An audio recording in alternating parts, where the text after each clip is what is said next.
and bending over him was a woman.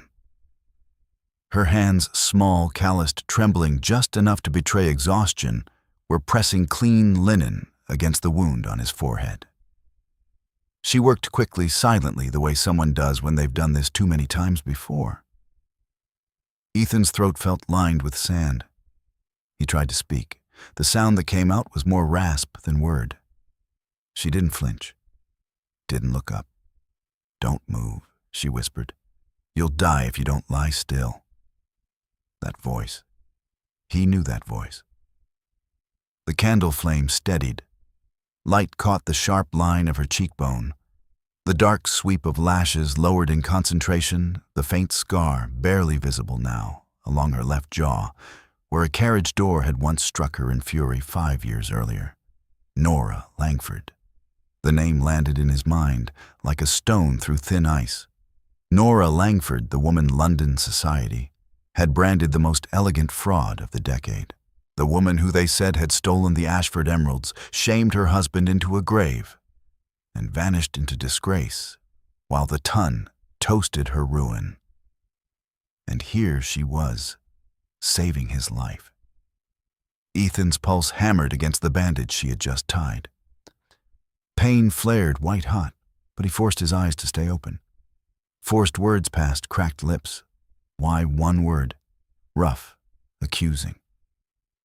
She paused just for a heartbeat. Her fingers stilled on the knot. Then she tied it off with a small decisive tug and sat back on her heels. Her eyes met his for the first time. Gray-green, the color of storm clouds over the channel. The same eyes that had once looked at him across a ballroom with bright, trusting laughter. Now they were steady, tired, unreadable, because she said quietly, "I refuse to carry another death on my conscience." The words hung between them, simple, final, terrible. Ethan stared at her. Rain drummed, the fire hissed. Somewhere in the corner, a small boy, perhaps 10 or 11, watched with wide, wary eyes, clutching a worn wooden horse. Ethan tried to sit up. The room tilted violently. Nausea surged. He fell back, breath hissing through his teeth. "You shouldn't be here," he managed. "You shouldn't be helping me." A ghost of something, amusement, bitterness, flickered across her mouth. "And yet, here I am." She rose, moved to the tiny hearth, stirred something in a blackened pot. The scent of barley broth drifted over. Simple. Nourishing. The kind of meal a woman makes when money is measured in farthings. He watched her. Watched the way she moved, careful, economical, nothing wasted. No trace left of the girl who once danced in silk gowns and laughed at whispered scandal. This woman had calluses on her palms. A faint line of worry etched permanently between her brows. Her dress, washed to near transparency, was patched at the elbows. 5 years. The name landed like another stone. The orphan she had taken in 2 winters ago, the village said. The one no one else would touch because of who his rescuer was. Ethan set the bowl aside.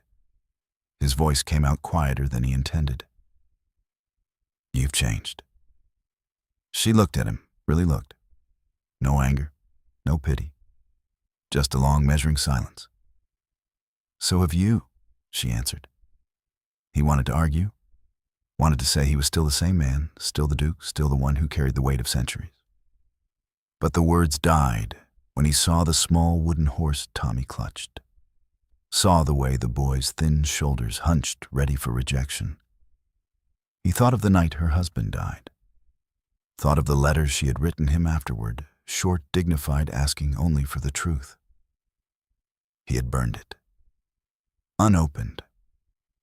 The memory cut deeper than the wound on his head. "Why didn't you let me die out there?" he asked again. Hoarser this time. Nora stood, crossed to the single window. Rain streaked the cracked panes like tears the glass refused to shed. "Because dead men don't have to live with what they've done," she said. "And I wanted you to remember." She turned back to him then, eyes steady, voice low. "I wanted you to wake up and see the woman you helped destroy. And decide for once what kind of man you actually are." Silence swallowed the room. Only rain. Only fire. Only the small, ragged breathing of a boy who had learned too young that safety was never guaranteed. Ethan closed his eyes. Not from pain, from the sudden crushing certainty that he had been given something far more dangerous than survival. A second chance. And he had no idea what to do with it. This story is about the long shadow silence casts and the extraordinary courage it takes to step into the light anyway. It's about guilt that festers for years and the quiet, stubborn mercy that can finally burn it clean. Stay with me, because what happens next may change the way you think about forgiveness forever. The carriage ride back to Ashford Hall felt endless. Rain still fell in relentless curtains, drumming against the roof like accusations no one dared voice. Ethan lay propped against pillows in the shadowed interior, the doctor's hasty stitches pulling with every jolt of the wheels. Pain throbbed in steady waves, but it was nothing compared to the deeper ache that had settled somewhere behind his ribs. He stared out at the blurred countryside. Hedgerows, stone walls, cottages with smoke curling thin and defeated from chimneys. Every mile carried him farther from that one-room hut, yet he could still feel the press of her fingers against his forehead.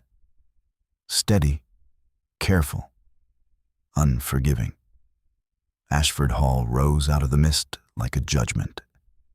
Gray stone towers ivy, thick as secrets windows, that had watched generations pretend their consciences were clean. Servants rushed forward when the carriage stopped. Footmen, maids, the usual quiet efficiency. They carried him inside on a litter up the grand staircase into the master's suite he had not slept in for months. He dismissed them all with a curt gesture. Alone, he lay staring at the carved ceiling cherubs and laurels mocking him from above. The silence of the great house pressed in, heavy, familiar, and unbearable. 2 days passed in fevered fragments. The doctor came and went. Bandages were changed. Broth was spooned between his lips. Through it all, Ethan's mind circled the same relentless question. Why had she saved him? On the third morning, clarity returned with the pale winter light. He sent for Clara Whitby. She entered without flourish, gray hair pinned tight, apron starched eyes, sharp as ever. She had been with the family since Ethan was a boy. She had known Nora since Nora was a girl in pinafores, chasing butterflies across the lawn of Langford Manor, before the two estates were linked by betrothal and then by scandal. Clara stood at the foot of the bed. No curtsy, no platitudes. "You look like death warmed over your grace," she said. Ethan almost smiled. Almost. "Tell me about her," he said. "Nora. What has become of her?" Clara's mouth tightened. She glanced toward the window as though the answer might be written in the frost on the panes. "She lives," she answered, "in a cottage barely larger than a stable. She sews for the village women who dare to knock on her door after dark. She feeds a boy no one else would take. And she survives on pride and very little else." Ethan's hand clenched the sheet. The village shuns her most due. The whispers never stopped. Thief's widow. Fortune hunter. They cross the road when she walks to market. Children throw stones. The vicar pretends not to see her in church. Each word landed like a lash. "And you?" he asked quietly. "Do you still see her?" Clara met his eyes then. Steady, unflinching. "I go when I can. After dusk. With a basket. Bread, medicine, a bit of wool so she can keep sewing. She never asks for it. I bring it anyway." Silence stretched. Then Clara spoke again, softer. "There is something you should know, Your Grace." She crossed to the door, closed it, returned to his bedside. Dr. Elias Thorne, the old physician who attended Sir Langford in his final illness, kept records. Detailed ones. He wrote everything down, including the night the emeralds disappeared. He saw Lord Harlan Crowe leave the house at an hour no guest should have been wandering. He heard things, saw things, and he wrote them. Ethan's breath caught. He has proof a ledger, letters, dates and times that do not match the story the magistrate was fed. Clara's voice dropped to a whisper. He kept it hidden because he feared for his life. But he never destroyed it. He told me once quietly that if the truth ever needed to breathe again, he would not stand in its way. Ethan stared at her. The room seemed smaller, the air thinner. He had known on some level that Harlan had orchestrated it. The too perfect placement of the jewels in Nora's traveling case, the conveniently timed witnesses, the swift, savage trial by gossip before any court could convene. He had known, and he had stayed silent. The realization rose like bile. Clara watched him struggle. Her expression softened just a fraction. I tried to tell you then, she said. You were too afraid of scandal, too afraid of what it would mean for the Ashford name. I was a coward, he said. The admission tasted like iron. Clara did not contradict him. That afternoon, he sent gifts, a purse of sovereigns, delivered by a trusted groom, a bolt of fine wool soft dove gray, the color she had once favored. A small wooden box of tea, real china black, not the cheap dust the village sold. Each was returned. The coins came back wrapped in plain paper untouched. The wool arrived folded neatly with a single line in her careful hand. Money cannot buy back the years I lost. The tea he kept. He could not bear to send it away again. Nights grew longer. Sleep eluded him. He lay listening to the house settle to the wind, clawing at the windows, to the memory of her voice. In that cramped cottage, I wanted you to wake up and see the woman you helped destroy, and decide what kind of man you are. He rose one morning, still weak, still bandaged, and walked the long gallery alone. Portraits of ancestors stared down, stern, certain, untouched by doubt. He stopped before the one of his father. The old Duke's eyes followed him, cold, uncompromising. I was wrong, Ethan whispered to the painted face. I was so damnably wrong. The silence answered. Days blurred. He wrote letters he never sent. Apologies that sounded hollow, even on paper. Explanations that crumbled under their own weight. Then came the afternoon the footman announced a visitor, Lord Harlan Crowe. He strode into the library as though he owned it boots, leaving faint mud prints on the carpet greatcoat still damp from the road. Tall, handsome in the cruel way some men are, smiling the smile that had once charmed half the ton. Well,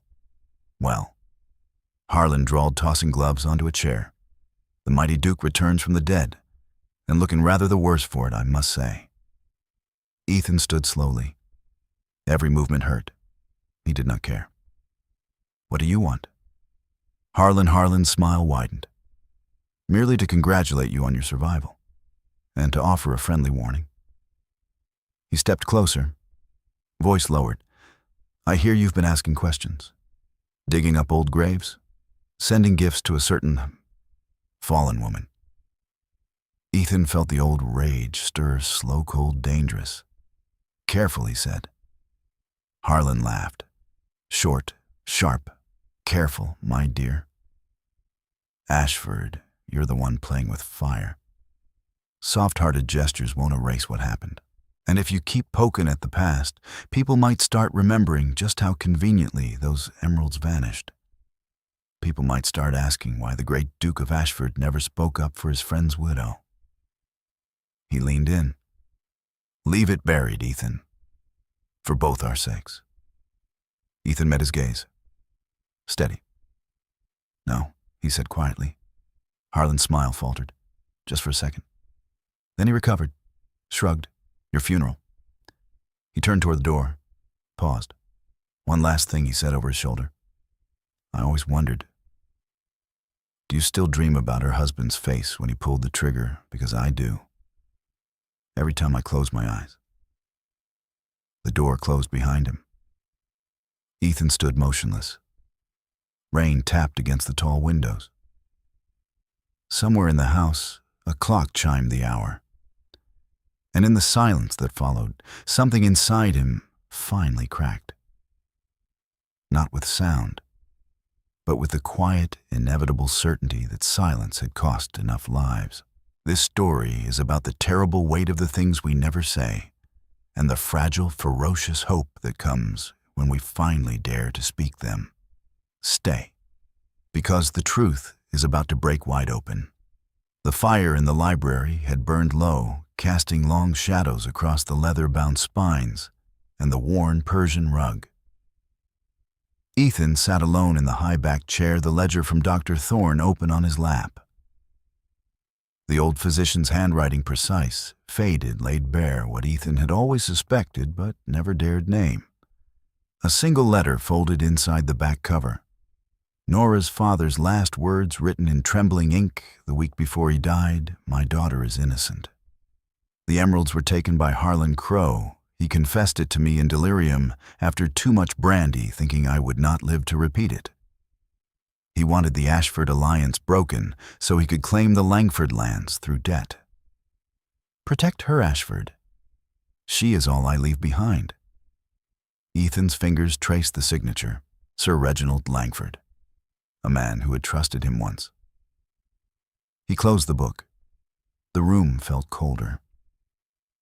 The next morning, he rode out alone. No groom, no fanfare. Just a plain greatcoat and the weight of decision pressing against his chest. He found Harlan at the hunting lodge on the eastern edge of the Ashford estate, the one Harlan still used as though it were his own. Harlan was cleaning a rifle when Ethan entered. He looked up, smiled that thin, predatory smile. "Twice in a week," Harlan said. "I'm flattered." Ethan did not sit. He placed the ledger on the table between them. "I know what you did," he said quietly. Harlan's hand stilled on the barrel. The smile remained, but it no longer reached his eyes. "Old stories, Ethan. Dangerous ones. You planted the jewels. You whispered to the right ears. You watched her husband break and did nothing." Harlan set the rifle down. Slowly. "And you watched too," he replied. "You stood in that doorway and said not one word. We're not so different." Ethan's jaw tightened. "I was wrong. I'm making it right." Harlan laughed, short, bitter. "Right, you'll ruin us both. The Ashford name will be dragged through the mud. Parliament will whisper, creditors will circle. And for what a woman who's already lost everything." Ethan leaned forward. "For the truth." Harlan rose, stepped close enough that Ethan could smell the brandy on his breath. "Be careful, old friend. I still have friends in low places. And I know where your little charity case keeps her brat." The threat landed like a blade between ribs. Ethan did not flinch, but inside something cold and certain settled. "Touch the boy," he said, voice low, "and I will end you." Harlan only smiled wider. "We'll see." He left without another word. The days that followed were quieter and heavier. Nora began to come to the hall, not willingly at first. Tommy had taken a fever after playing too long in the damp fields. Clara had insisted Nora bring him to the warmer rooms upstairs. Ethan had agreed without hesitation. She arrived at dusk, cloak dripping, Tommy bundled in her arms. She would not meet Ethan's eyes as Clara led them to the nursery. But the next time she came 3 days later to collect the boy, she lingered in the doorway of the library. Ethan looked up from his desk. "He's better," she said, not a question. "Yes." She hesitated, fingers twisting the edge of her shawl. "Thank you," she added. so softly he almost missed it. He stood. I didn't do it for thanks. She looked at him, then really looked. Searching. Then why he crossed the room slowly, stopped a careful distance away. Because I owe him safety. And I owe you everything I never gave. Her gaze dropped to the floor.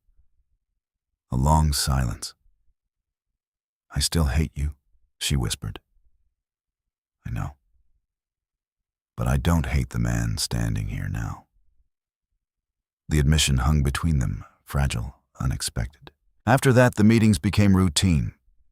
Tommy needed fresh air. Nora needed to speak of practical things, medicine coal, or the leaking roof of the cottage. Ethan listened. Offered help she sometimes accepted, sometimes refused. They spoke of small things. The boy's laugh. The way he collected stones shaped like hearts. The way winter light slanted through bare branches. And slowly, painfully, the armor between them cracked. One evening, after Tommy had fallen asleep by the fire, Nora sat across from Ethan in the library. The room was quiet, except for the soft crackle of logs and the distant tick of the clock. I used to dream of revenge, she said. Every night. I pictured your face when the truth came out. I pictured you broken. Ethan did not interrupt. But the dreams changed, she continued. They became nightmares. Because revenge doesn't bring James back. It doesn't give me back the years. It only makes more graves. He leaned forward, elbows on knees, voice rough. I was afraid, he confessed. Afraid of scandal. Afraid of losing control. Afraid the Ashford name would crumble if I spoke. But now I'm more afraid of never speaking at all. Of never giving you the chance to breathe freely again. She studied him. The candlelight caught the scar on his temple, the one she had stitched. You've changed, she said. So have you. A small, reluctant smile touched her mouth, the first he had seen in 5 years. I don't know if I can forgive you, she admitted. I'm not asking for forgiveness, not yet. Just time. To prove I'm not the man who stood silent. She nodded once, small, uncertain. Then she rose to leave. At the door she paused. Tommy asked about you today, she said. He wants to know if the Duke who helped him is really a good man. Ethan's throat closed. What did you tell him? She looked back over her shoulder. I told him. I'm still deciding. The door closed softly behind her. That night, the storm returned harder than before. Rain lashed the windows like accusation. In the cottage, Nora woke to a sound that was not wind. Footsteps, heavy, deliberate. She rose, grabbed the poker from the hearth, heart slamming against her ribs. The door rattled, once, twice. Then a voice, low, rough, not Harlan's, but someone he had sent. Stay away from the Duke woman, or the boy won't see another sunrise. Silence. Then retreating footsteps. Gone. Nora sank to the floor beside Tommy's bed, pulled him into her arms. He stirred half awake, confused. Nora, she held him tighter. Tears she had refused for years spilled hot against his hair. I've got you, she whispered, voice breaking. I've got you. Thunder rolled overhead. She rocked him slowly, fiercely. I will protect you, she breathed against his temple, even if it costs me everything. Outside, the rain fell harder, and somewhere in the great house on the hill, Ethan woke from fitful sleep, heart pounding with a certainty he could not name. Something was coming, and it would not wait. This story is about the moment when fear stops being a shield and becomes a chain, and the quiet, terrifying courage it takes to break free. Stay close, because the storm is only beginning. The hunting lodge stood on a rise of frost-kissed ground windows, glowing amber against the November dusk. Laughter drifted out deep, satisfied the sound of men who believed the world still bent to their will. Inside, a long oak table held the remnants of the day's sport, silver platters of venison, crystal decanters, half empty, the sharp scent of wood smoke and gun oil. Ethan entered last. He had not been invited. He had simply appeared, still bandaged, coat mud-spattered from the ride eyes, steady in a way that made the room quiet itself by degrees. Harlan Crowe sat at the head of the table, glass in hand mid-story. He looked up, smiled. Ah, the prodigal Duke graces us after all. The other men, 5 lords, minor but influential, shifted in their chairs. Curious, uncomfortable. Ethan did not sit. He walked straight to Harlan, placed the ledger and Sir Reginald's letter on the table between them. The paper looked small against the polished wood. Fragile. Final, gentlemen, Ethan said, voice low. Clear, I have something to say. Harlan's smile tightened. Ethan, not here, not now. Here, Ethan answered. Now. He turned to the others. 5 years ago, the Ashford emeralds were stolen. Nora Langford, then Nora Whitby, was accused.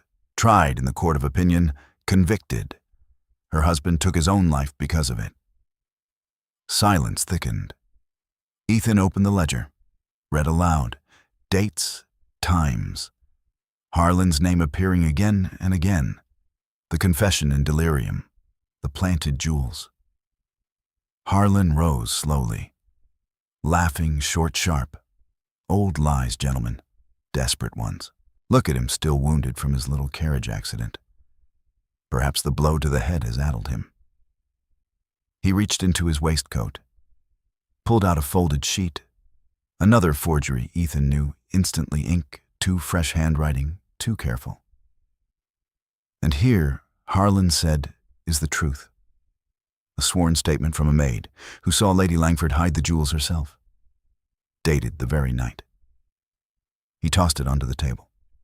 The men leaned forward. Ethan felt the old fear rise cold familiar, the fear that had kept him silent before. He crushed it. He stepped forward. You forged that too, he said. Harlan's eyes narrowed. Prove it. Ethan looked at the men around the table. Men who had once called him friend. Men who would spread this story like wildfire if he faltered. I cannot prove it tonight, he admitted. But I will. In court. Before Parliament. Before God. He turned back to Harlan. I was there that night.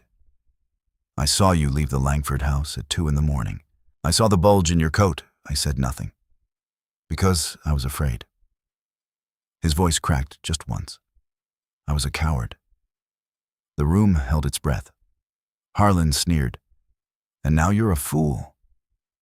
Ethan's fist moved before thought caught up. It connected with Harlan's jaw clean hard. Harlan staggered. Crashed into the table. Glasses shattered.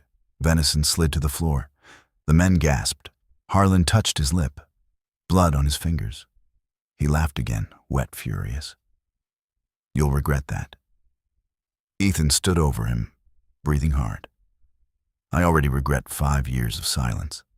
This I won't regret. He turned, walked out. The door slammed behind him. Rain met him outside, cold, relentless. He mounted his horse, rode hard for Ashford Hall. Word traveled faster than hooves. By the time he reached the great house, Clara was waiting in the entrance hall.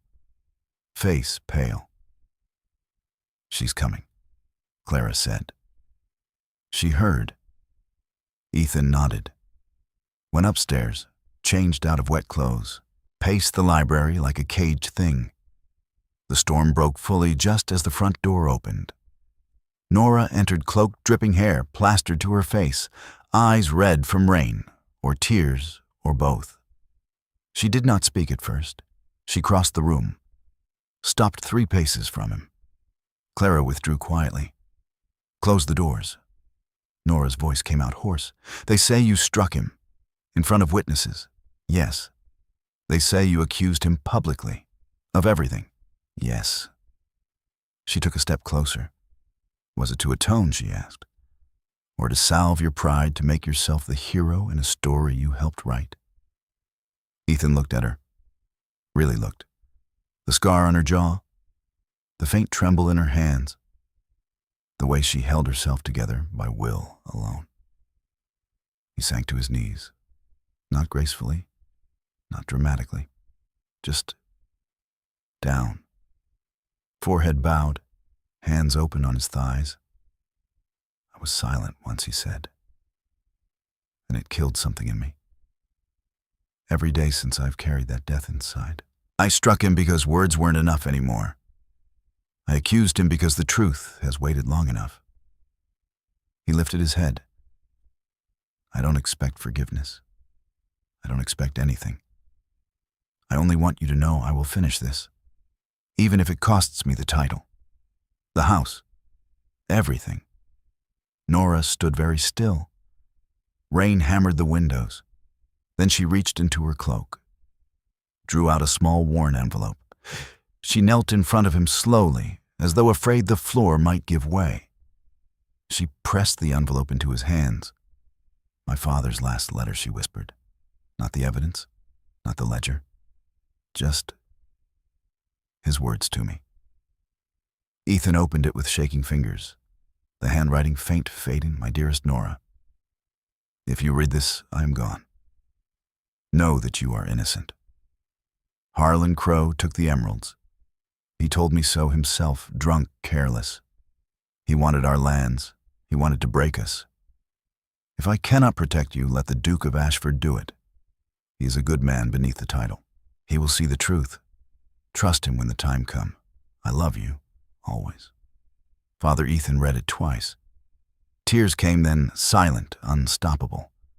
The first since his father's funeral. They fell onto the paper, smudged the ink. He looked up at her.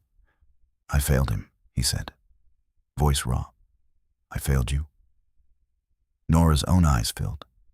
She did not wipe them away. Then the library door burst open. Tommy's small, soaked eyes wide ran in. Straight to Nora, wrapped thin arms around her waist. Don't go, he cried. Don't leave because of grown-up mistakes, please. Nora froze. Then she pulled him close, buried her face in his wet hair. I won't, she whispered. I won't leave you. She looked at Ethan over the boy's head. Her voice came out small, steady. I will stand with you, she said. Not to save your honor, not to save the Ashford name, she swallowed, but to save myself. From carrying this hate any longer, from letting it poison Tommy, from letting it win. Ethan reached out slowly. She let him take her hand, their fingers laced together over Tommy's back. The storm raged on outside. Inside, something quiet began to mend. This story is about the shattering moment when pride breaks and truth finally breathes, and how sometimes the hardest forgiveness is the one we give ourselves.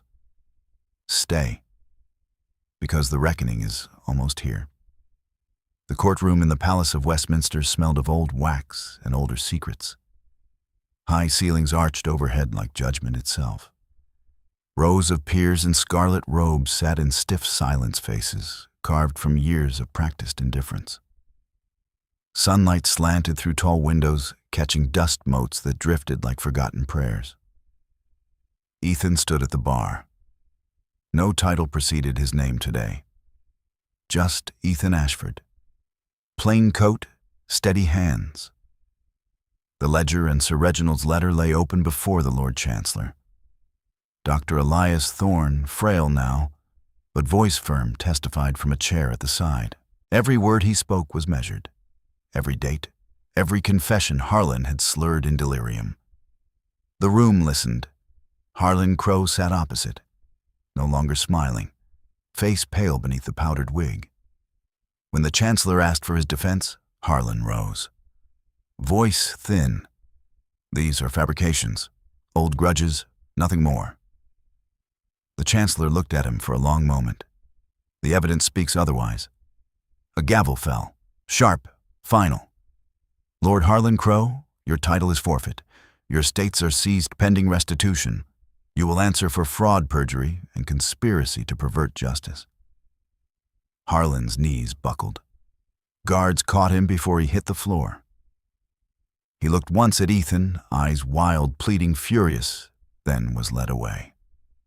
The chamber exhaled. Ethan did not celebrate.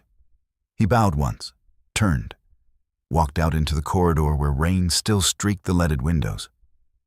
Outside, Clara waited with a closed carriage. No fanfare, no crowd. He climbed in, closed his eyes. It was over, and yet it had only just begun. Weeks later, the papers carried the story in restrained columns. Whispers in drawing rooms turned to murmurs of reform. Creditors circled Harlan's properties like carrion birds. Ethan met with solicitors in the dim light of Ashford Hall's study. He signed away 2 of the outlying estates, the ones Harlan had coveted most. The proceeds went to the families ruined in the old scandal, including what remained of the Langford holdings. He asked for nothing in return. Nora received the news from Clara one quiet afternoon in the cottage. She sat at her small table, needle paused mid-stitch. Read the letter twice, then folded it carefully, placed it in the drawer with her father's words. She did not weep. Not then.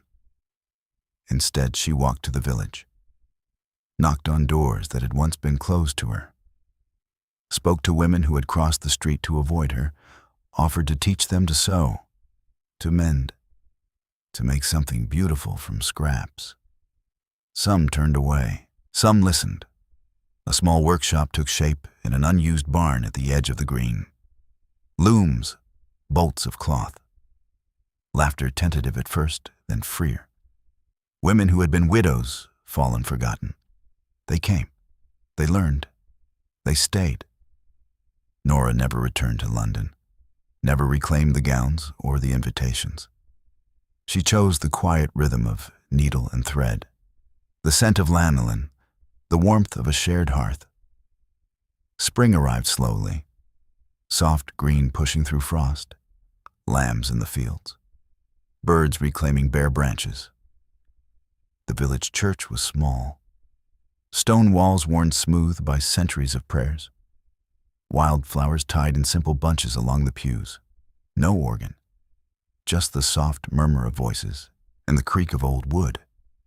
Ethan waited at the altar. Plain suit, no coronet, just a man. Nora walked down the aisle alone. Simple muslin gown, the color of early dawn. Tommy beside her, scrubbed clean, clutching a small posy of daisies he had picked at first light. Clara stood at the front pew, Dr. Thorne beside her, leaning on a cane but smiling. A handful of villagers filled the rest. No peers, no titles, just people who had chosen to be there. The vicar spoke the words. Simple, ancient. Ethan took Nora's hand. Rings exchanged, plain gold bands warmed by their palms. When the vicar pronounced them husband and wife, Ethan leaned close, whispered against her temple. I once thought power was everything. Now I know it means nothing without the courage to speak truth. Nora turned her face up to his, eyes bright. And I once thought hate was strength. Turns out forgiveness is what sets us free. Tommy broke free, then ran circles around them, laughing daisies scattering like confetti. The small congregation smiled. Clara wiped her eyes with the corner of her apron.